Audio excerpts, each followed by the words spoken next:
Tăng điện này.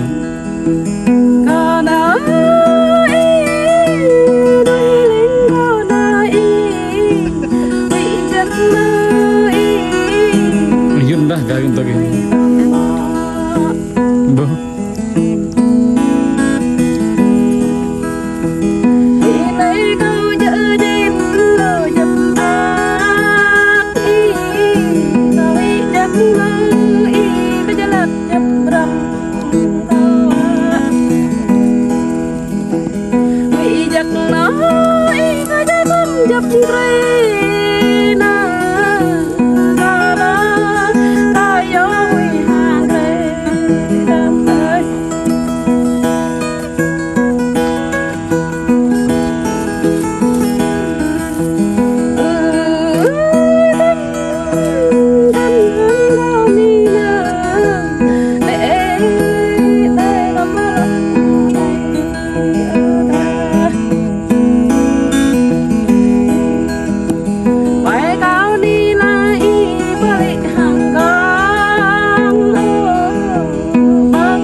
thứ cho cái năm kia lên nó tỏ giá thao thôi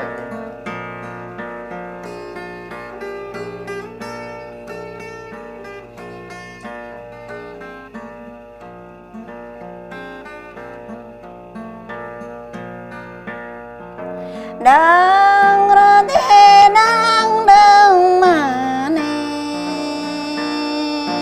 nét cao giàu mẹ nét yeah. để na mẹ nét tre ngọt đà để là mẹ nét và để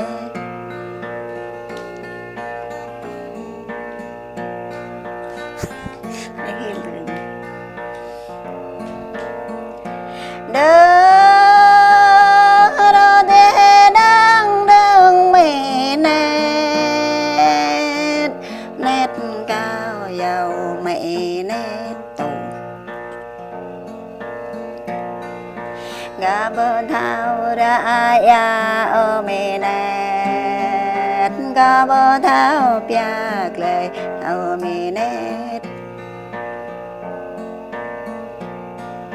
gà bơ thao rai áp ở mẹ nét ở tớ làm ngày là mẹ nét aku yuk mà pran